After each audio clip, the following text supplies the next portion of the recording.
حضرت ابن عمر رضی اللہ تعالی عنہ سے روایت ہے کہ ایک دفعہ حضرت عمر رضی اللہ تعالی عنہ نے حضرت علی رضی اللہ تعالی عنہ سے پوچھا کہ اکثر اوقات آپ رحمت للعالمین کے پاس ہوتے ہیں مگر ہم نہیں ہوتے،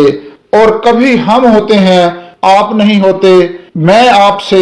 3 سوال کرنا چاہتا ہوں، اگر آپ کو جوابات معلوم ہو تو بتائیے۔ حضرت علی نے فرمایا پوچھئے۔ حضرت عمر نے فرمایا پہلا سوال یہ ہے، کسی کو کسی سے محبت ہوتی ہے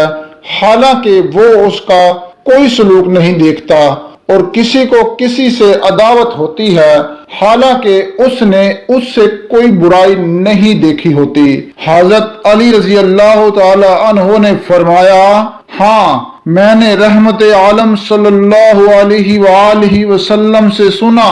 آپ فرماتے تھے کہ روحیں جمع شدہ لشکر ہیں اور فضا میں ملتی جلتی ہیں، پھر جن روحوں میں تعارف ہو جاتا ہے ان میں محبت ہو جاتی ہے، جن میں اجنبیت رہتی ہے ان میں دنیا میں بھی اجنبیت ہی رہتی ہے۔ حضرت عمر نے فرمایا ایک کا تو جواب ہوا،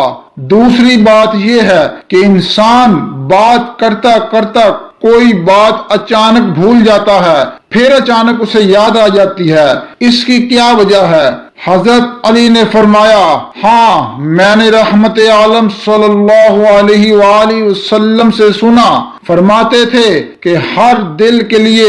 بادل کی طرح بادل ہوتا ہے، پھر جیسے چاند پر بادل چھا کر اس کی روشنی مٹا دیتا ہے اور جب ہٹ جاتا ہے تو پھر چاند روشن ہو جاتا ہے، اسی طرح انسان کے ذہن پر اثناء گفتگو میں بادل چھا جاتا ہے اور وہ بات بھول جاتا ہے، اور جب ہٹ جاتا ہے تو اسے وہ بات یاد آ جاتی ہے۔ حضرت عمر رضی اللہ تعالی عنہ نے فرمایا 2 کا جواب ہوا، تیسری بات یہ ہے کہ انسان خواب دیکھتا ہے، پھر کوئی خواب تو سچا ہوتا ہے اور کوئی جھوٹا،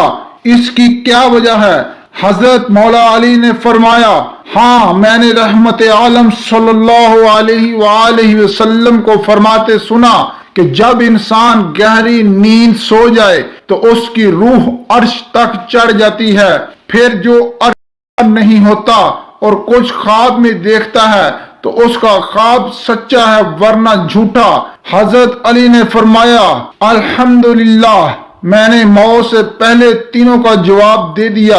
حضرت علی نے یہ بھی فرمایا کہ جن روحوں کو نیند میں چڑھایا جاتا ہے وہ جو کچھ آسمان میں دیکھ کر آتی ہیں وہ باتیں ٹھیک ہوتی ہیں، پھر جب وہ اپنے جسموں کی طرف لٹائی جاتی ہیں تو فضا میں انہیں شیطان مل جاتے ہیں اور ان کو جھوٹی باتیں بتا دیتے ہیں، ایسے خواب جھوٹے ہوتے ہیں۔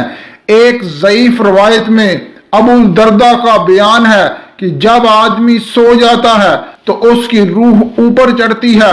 یہاں تک کہ عرش کے پاس جا پہنچتی ہے، پھر اگر وہ پاک ہوتا ہے تو روح کو سجدے کی اجازت ملتی ہے ورنہ نہیں۔ ابن مسعود رضی اللہ تعالی عنہ کا بیان ہے کہ روحیں جمع کیے ہوئے لشکر ہیں اور آپس میں ملتی جلتی ہیں، پھر جن روحوں میں تعارف ہو جاتا ہے ان میں محبت ہو جاتی ہے ورنہ اختلاف ہو جاتا ہے۔ لوگ قدیم زمانے سے اب تک یہ بات جانتے ہیں اور اس کا مشاہدہ کرتے چلے آئے ہیں۔